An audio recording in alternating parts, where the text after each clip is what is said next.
ஏலீம் AG சபை வழங்கும் மெய்ப்பனின் குரல். கிறிஸ்துவுக்குள் மிகவும் பிரியமான தேவனுடைய பிள்ளைகளே, இந்த வேளையிலே உங்களை சந்திப்பதிலே மிகுந்த மகிழ்ச்சி அடைகிறேன். சென்னையில் வேளச்சேரியில் உள்ள ஏலீம் ஏஜி சபையின் சார்பாக உங்களை அன்புடன் வாழ்த்தி வரவேற்கிறேன்.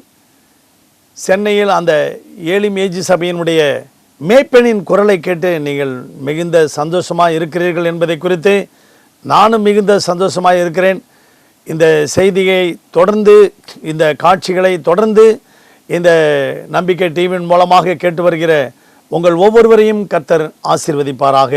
இந்த நாளிலும் கூட நாம் தியானத்திற்கு எடுத்துக்கொண்ட வேத வசனம் 2 ராஜாக்களின் புத்தகம் 8ஆம் அதிகாரம் 6வது வசனத்திலே ஒரு சம்பவம்.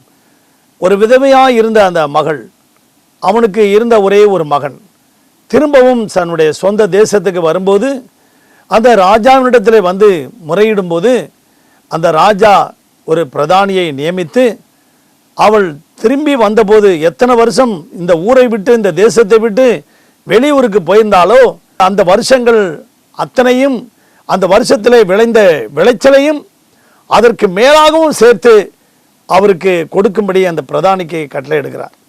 அதுதான் இந்த வேத வசனம் எப்படியாக சொல்லுகிறது.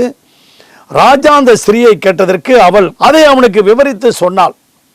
அப்பொழுது ராஜா அவளுக்கு ஒரு பிரதானியை நியமித்து அவளுக்கு உண்டானது எல்லாவற்றையும் அவள் தேசத்தை விட்டு போன நாள் முதல் இது நாள் வரைக்கும் உண்டான அந்த வயலின் வருமானம் அனைத்தையும் அவளுக்கு கிடைக்கும்படி செய்தார்.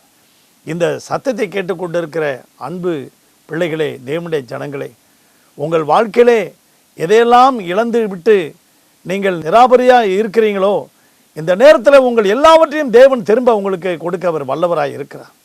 ஒரு ராஜாவினிடத்திலே வந்து முறையிடுகிறாள், திரும்பவும் வந்து முறையிடுகிறாள். இந்த தேசத்தை விட்டு போய்விட்டு திரும்பவும் வந்து அந்த ராஜா கிட்ட முறையிடுகிறாள். அந்த ராஜாவே கட்டளையிட்டு ஒரு பிரதானியை நியமித்து இவள் இழந்ததெல்லாம் திரும்ப கொடுங்கப்பான்னு சொல்கிறாரே, அதே போல் வானத்தையும் பூமி உண்டாக்கின சர்வ வல்லவர் ஒரு ராஜா இருக்கிறாரே, அந்த இயேசு ராஜா கிட்ட நீங்கள் போய் முறையிட்டீங்கன்னா இதை காட்டிலும் அதிகமாக உங்களுக்கு கொடுக்க அவர் வல்லவராய் இருக்கிறார். அந்த சகோதரியின் பேர் சொல்லவில்லை வேதாகமத்தில், ஆனால் சூனேமியாள். அந்த சூனேமியாள் என்ற சகோதரி 7 வருஷம் கழித்து திரும்பவும் வருகிறாள் தன்னுடைய சொந்த தேசத்துக்கு.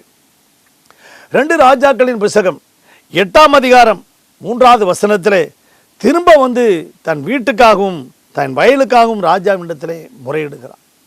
அப்பொழுதுதான் இந்த சம்பவம் நடக்கிறது. 2 ராஜாக்கள் 8ஆம் அதிகாரம் 1-2 வசனங்களிலே பார்க்கும்போது, அவள் எலிசாவின் சொல்லுக்கு கீழ்ப்படிந்து தேசத்தை விட்டு பெலிஸ்தர் தேசத்துக்கு போய் 7 வருஷம் இருந்துவிட்டு திரும்பவும் அந்த பஞ்சங்கள் முடிஞ்ச பிறகு இங்கே வருகிறார்.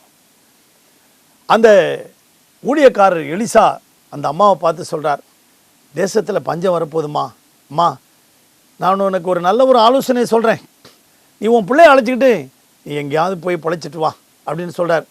ஆனால் எந்த தேசம்னு சொல்லலை, நீ எங்கேயாவது போய் பொழைச்சிட்டு வா அப்படின்னு சொல்கிறார். இந்த அம்மா தன் பிள்ளைய அழைச்சிட்டு பெலிஸ்தர் தேசத்துக்கு போயிட்டாங்க.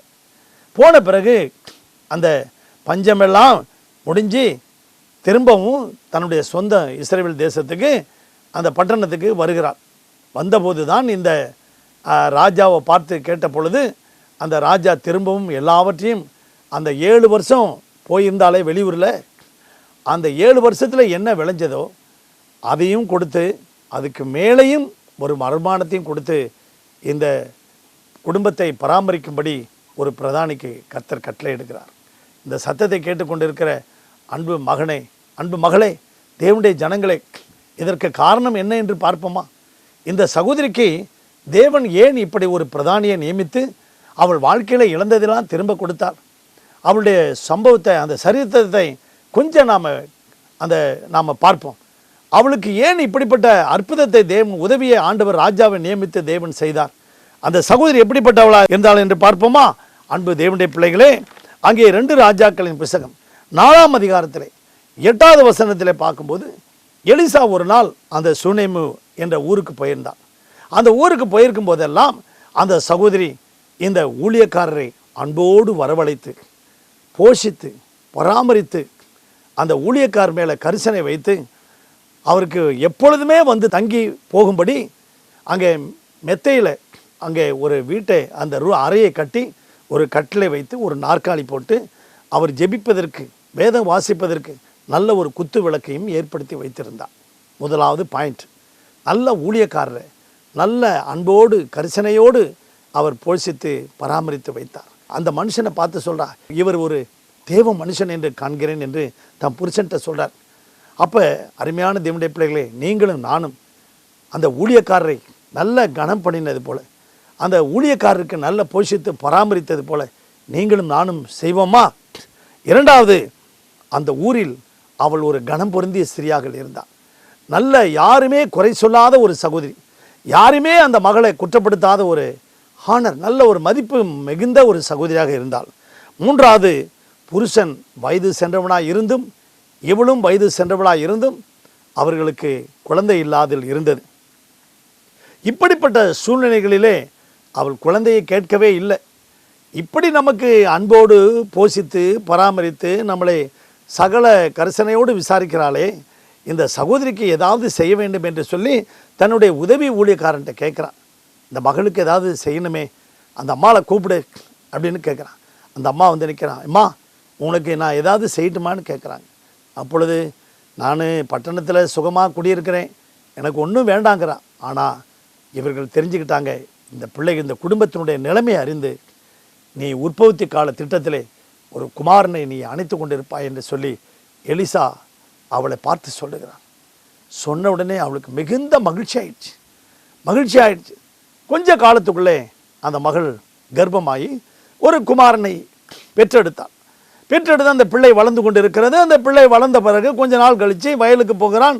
அந்த வயலில் அவனுக்கு தலை நோவி எடுத்து அவன் மரித்து போய் விடுகிறான். இப்பொழுதுதான் இந்த மகள் தேவனிடத்திலே எப்படி அவள் இருந்தாள் என்பதை குறித்து நாம் தியானம் பண்ண போகிறோம். நம்பர் 1, இவளுடைய வாழ்க்கையில் அருமையான தேவனுடைய பிள்ளைகளை, குழந்தைகள் எல்லாம் மரித்து போய்விட்டால், உறவினர்கள் மரித்து போய்விட்டார், குடும்பத்தில் யாராவது மரித்து விட்டால் ஆனால் அடக்கம் பண்ணணும். ஆனால் அப்படி இந்த மகள் செய்யவில்லை. நம்பர் 1, அவள் தேவ மனுஷன் தங்கியிருந்த அந்த கட்டிலில் போய் இந்த குழந்தையை படுக்க வைத்து விட்டு அவள் வீட்டை பூட்டி விட்டுட்டு உடனே புருஷன்ட்ட போய் சொல்லி, எனக்கு ஒரு வேலைக்காரனை அனுப்புங்க, என் கூட தேவ மனுஷன் இருக்கிற இடம் வரைக்கும் நான் போய் வர வேண்டும் என்று சொல்லுகிறார். நம்பர் 1, ஆணித்தரமான விசுவாசம் அவள்கிட்ட இருந்தது. ஆணித்தரமான விசுவாசம் அவளிடத்தில் இருந்தது.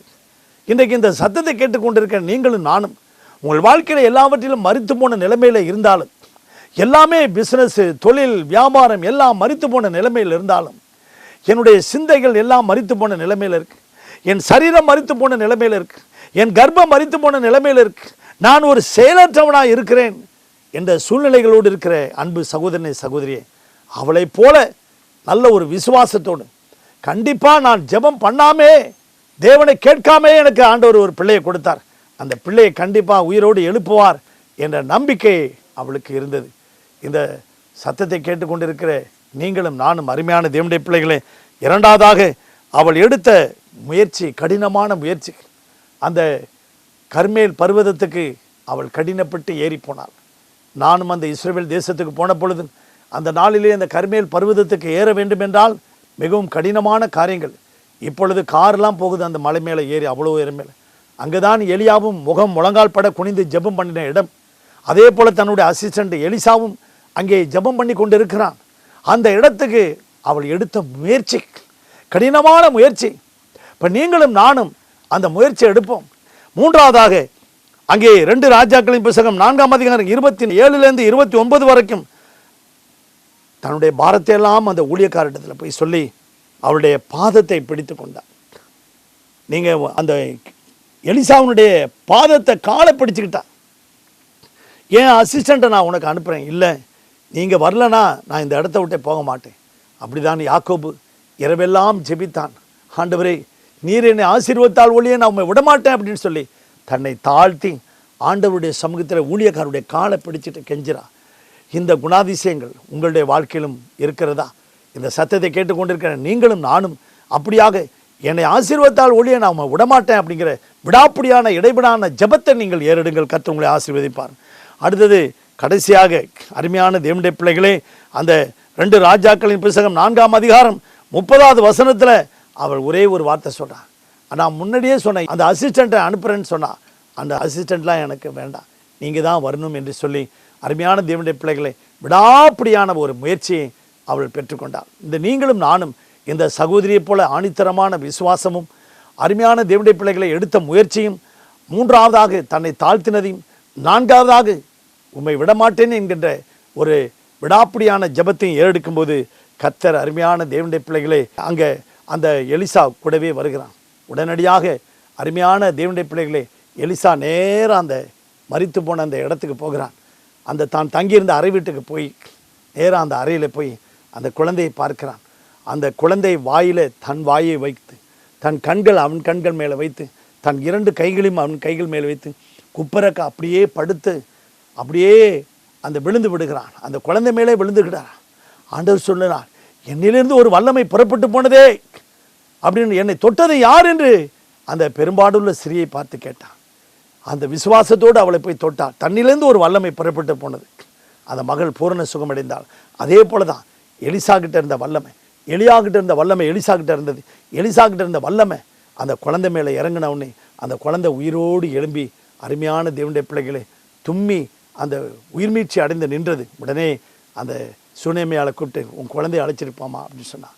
இந்த சம்பவம் தான் அருமையான தேவனுடைய பிள்ளைகளே இயேசு கிறிஸ்து அந்த சூனேமியாளை எல்லாம் இழந்து போனதை திரும்பவும் தந்து ஆசீர்வதித்ததற்கு அடையாளம். இந்த சூனேமியாள் இயேசுவின் மேலே வைத்திருந்த விசுவாசம், அந்த இயேசு மாத்திரம் இவருடைய வாழ்க்கையில் இல்லாவிட்டால், அருமையான இயேசு கிறிஸ்துவை விசுவாசிக்காவிட்டால் இந்த குடும்பத்தில் அருமையான தேவனுடைய பிள்ளைகளை அவள் எங்கேயோ போயிருப்பாள். அவள் வாழ்வே இயேசுதான். இயேசுவை உறுதியாய் பற்றி கொண்டாள். இயேசுவை உண்மையாக உறுதியாக விசுவாசத்தோடு பிடித்து கொண்டாள். ஒரு பாடலோடு பாடி உங்களுக்காக ஜெபிக்க விரும்புகிறேன். என் இயேசுவே, என் ஜீவனே, என் ஜீவனின் வேலனும் மாணவர், என் வாழ்க்கையின் ஒளிவிளக்கே, நீ போதுமே என் வாழ்விலே, வாழ்வே நீதானையா, என் வாழ்வே நீதானையா, வாழ்வே நீதானையா, என் வாழ்வே நீதானையா, வாழ்வே நீதானையா, என் இயேசுவே, என் ஜீவனே, என் ஜீவனின் வேலனும் மாணவன், என் வாழ்க்கையின் ஒளிவிளக்கே, நீ போதுமே என் வாழ்விலே, வாழ்வே நீதானையா, என் வாழ்வே நீதானையா, நீ மாத்திரம் இல்லை என்றால் மனிதர்கள் உயிரோடு விழுங்கியிருப்பார்கள். நீ மாத்திரம் இல்லை என்றால் மனிதர்கள் உயிரோடு விழுங்கியிருப்பார்கள். நிற்பதுமே நிலைப்பதுமே, நிற்பதுமே நிலைப்பதுமே கிருபையினால் நான் வாழ்கின்றேனே, கிருபையினால் நான் வாழ்கின்றேனே, வாழ்வே நீதானையா, என் வாழ்வே நீதானையா, வாழ்வே நீதானையா, என் வாழ்வே நீதானையா. 4 திசையில் அலைந்தேன் திரிந்தேன், ஆறுதல் சொல்ல யாரும் இல்லை. 4 திசையில் அலைந்தேன் திரிந்தேன், ஆறுதல் சொல்ல யாரும் இல்லை. உன்னதமானவர் மறைவினில் வந்தேன், உன்னதமானவர் மறைவினில் வந்தேன், நிம்மதி நிம்மதி அடைகின்றேனே, நிம்மதி நிம்மதி அடைகின்றேனே, வாழ்வே நீதானையா, என் வாழ்வே நீதானையா, வாழ்வே நீதானையா, என் வாழ்வே நீதானையா. பிரியமான தேவனுடைய பிள்ளைகளே, மரித்து போன குழந்தையும் திரும்பவும் அந்த சகோதரிக்கு உயிர்ப்பித்து கொடுத்த தேவன் உங்கள் வாழ்க்கையில் எல்லாவற்றையும், அந்த சகோதரிக்கு இழந்து போனதையும் ஆசீர்வாதத்தையும் வயலையும் வீட்டையும் திரும்ப கொடுத்த தேவன் நிச்சயமா உங்களுக்கும் எல்லாவற்றையும் திரும்ப கொடுப்பார்னு விசுவாசிக்கிறீங்களா?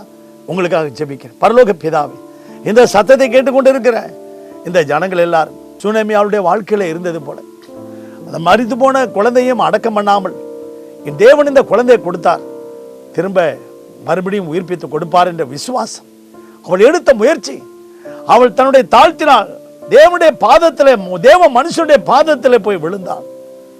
நீர் என்னை வரவில்லாவிட்டால் உன்னை விடமாட்டேன்னு சொல்லி, நீர் என்னை ஆசீர்வதித்தால் உன்னை விடமாட்டேன்னு சொல்லி அந்த காலை பிடித்து கொண்டு விடாப்பிடியான ஜெபத்தை ஏறெடுத்தது போல இந்த பிள்ளைகளும் அந்த குணாதிசயங்களை பின்பற்றி போகும்போதும் ஆண்டவரே, இழந்து போன வயல், இழந்து போன வீடு, இழந்து போன பிள்ளை எல்லாவற்றையும் திரும்ப கொடுத்தது போல இவர்களுக்கும் தந்து இவர்களை ஆசீர்வதித்து வழி நடத்தும்படி ஆட்சேபிக்கிறேன்.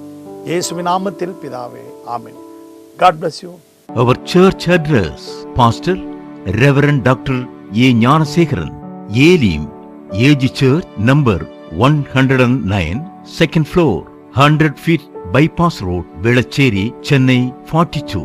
For prayer request 98411 83487.